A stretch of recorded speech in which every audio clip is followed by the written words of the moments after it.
Ne vous demandez plus pourquoi les gens vous attaquent, pourquoi les gens vous détestent alors que vous n'avez rien fait. Comme on le dit souvent, plusieurs ont déjà entendu ça, c'est sur le clou droit qu'on tape le plus de coups de marteau. Lorsqu'un clou est plié, on abandonne, on cherche un clou droit.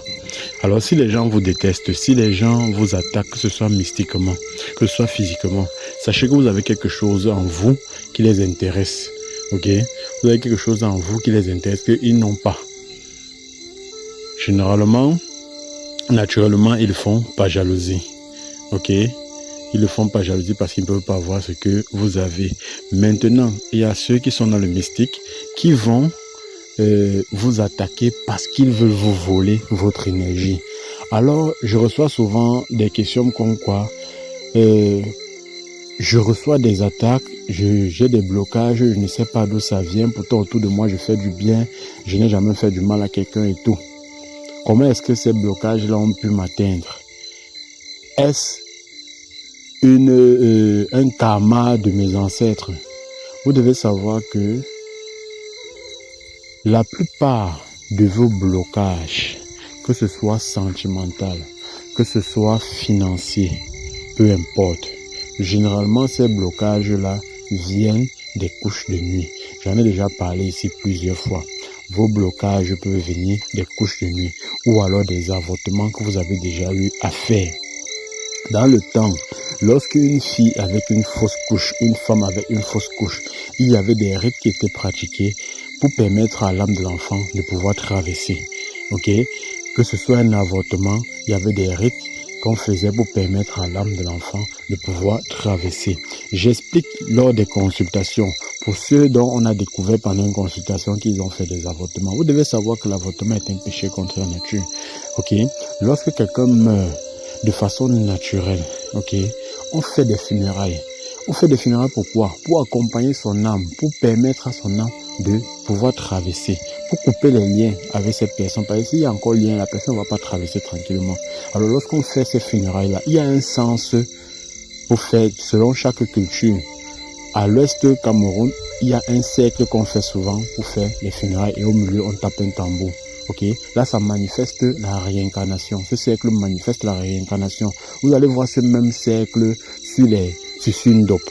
Ceux qui portent le ndop sans savoir le message ou bien les codes qui sont sur le ndop. Le ndop que vous portez là, c'est on peut dire c'est un livre. Ok, si vous avez la possibilité de décrypter ce qui est sur le ndop, vous allez comprendre beaucoup de choses. Par exemple, le cercle qui est sur le ndop. Vous allez voir dans ce cercle, il y a les triangles. Quand je parle là, si vous avez le ndop, prenez le ndop maintenant, là, vous allez voir ce que je suis en train de dire. Sur le cercle, là, sur le ndop, il y a un cercle. Dans ce cercle, il y a des triangles. À chaque triangle, il y a quelque chose. Donc, si dans le premier triangle, vous voyez les points, vous allez voir les points. Le prochain triangle sera vide. Et ce qui va suivre le triangle vide aura les points. Ça veut dire quoi? Là où il y a des points, ça manifeste la vie. Ça symbolise la vie. Ça veut dire ici, il y a vie. Là où il y a le vide, il y a mort. C'est que la personne n'est plus là. La personne va se réincarner. Au fur et à mesure, c'est un cycle. Comme je vous dis souvent ici, là. Ça explique clairement la réincarnation. Donc, après la mort, il y a réincarnation. Après la mort, on revient vivre. Ok?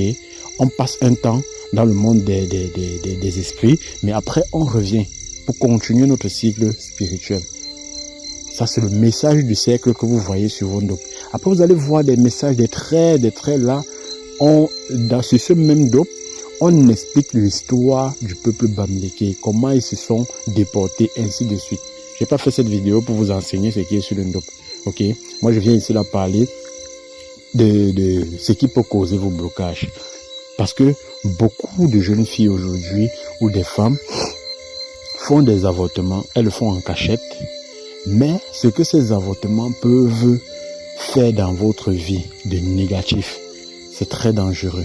Et à travers cet avortement, l'ennemi peut facilement entrer dans votre vie. Comme je le dis toujours, l'ennemi ne vient pas de loin. Si quelqu'un vient de l'extérieur pour vous attaquer, ça veut dire que quelqu'un à l'intérieur lui a donné le double des clés.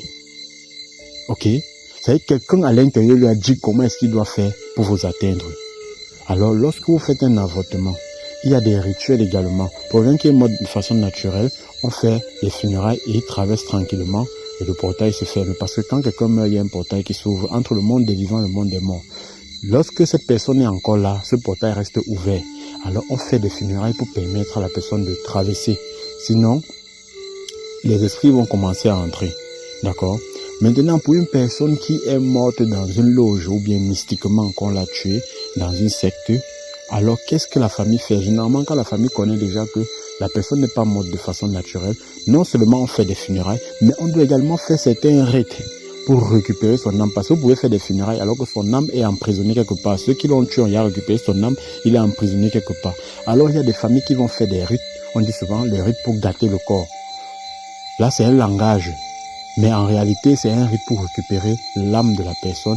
Et pendant les funérailles, on le libère pour qu'il traverse le monde des vivants pour aller là où il doit aller. Et ce portail se ferme. Tant que ce rite n'est pas fait, ces mêmes personnes qui l'ont arraché la vie vont continuer à arracher des vies dans la famille du défunt. Ok? Ou alors, tant que ce portail est ouvert, d'autres personnes vont passer par ce portail pour s'installer dans votre vie. C'est pareil donc avec l'avortement. Lorsque vous faites un avortement, il y a un portail qui s'ouvre entre le monde des vivants et le monde des morts pour permettre à l'âme de la personne qui est décédée de pouvoir traverser. Mais là maintenant, c'est pas une mort naturelle, c'est ici une mort causée. Vous avez bu par exemple une pilule pour faire un avortement ou bien vous avez extrait le fœtus et tout. Ok? Je ne sais pas si tu vas permettre ça, peut-être ils vont. Voilà, vous avez compris. Si vous avez peut-être extrait, ok? Alors, le portail s'ouvre. Maintenant, il vous fait un rituel pour permettre à l'âme de l'enfant, demandez d'abord pardon pendant ce rituel. Demandez d'abord pardon pendant ce rituel pour l'acte que vous avez commis parce que c'est un péché contre la nature. Et ensuite, maintenant, ça permet maintenant à l'âme de l'enfant de pouvoir traverser. Tant que vous ne faites pas ça, vous aurez toujours des blocages dans votre vie. Celles-là qui ont fait des avortements, elles ont caché, elles pensent qu'elles sont à l'abri là. Même si vous êtes bien mis, à un moment donné, tout va s'arrêter dans votre vie, vous aurez des blocages. Et ceci va se répercuter sur vos enfants que vous avez eus après l'avortement ou bien avant même cet avortement. Parce que cet enfant a besoin aussi de se réincarner et d'aller continuer sa vie ailleurs. Mais vous l'avez bloqué quelque part. Qu'est-ce qu'il va faire? Il va dire, tant qu'il n'est pas à l'aise, vous ne serez pas à l'aise. Et les enfants qui on leur a permis de vivre alors que lui on leur a interrompu la vie ne seront pas également à l'aise. Donc faites très attention. Ça, c'est un cas majeur. Beaucoup ont des difficultés à cause de l'avortement. Ok?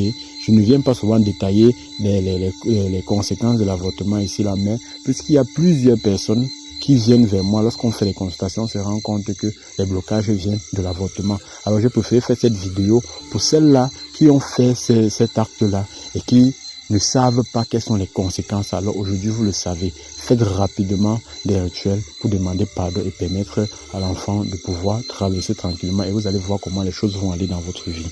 Ça, c'est le premier point. Le deuxième point, ce sont des couches de nuit. Lorsque un esprit vient dans la nuit coucher avec vous, il puise vos énergies. Et lorsqu'on puise vos énergies, vous ne pouvez plus rien faire. C'est un peu comme une moto qui n'a plus de carburant ou bien une voiture qui n'a plus de carburant. Okay? Ou bien un appareil dont la pile est morte. L'appareil ne pourra plus fonctionner. Quand on enlève sa pile, il ne pourra plus fonctionner. Ou alors une télé dont vous branchez sur une prise et qu'on a coupé l'énergie. On a tiré l'énergie. Il n'y a pas d'électricité. Donc considérez votre énergie comme l'électricité. S'il n'y a pas d'électricité dans votre maison, rien ne fonctionne. Rien ne doit fonctionner. Donc c'est la même chose. Quand un esprit de nuit vient coucher avec vous, c'est pas parce qu'il veut tellement coucher avec l'être humain, parce qu'il veut tirer en vous quelque chose. Et cette chose-là, c'est votre énergie. Et en ce moment, vous ne pouvez plus rien faire. Qu'est-ce qu'il faut donc faire?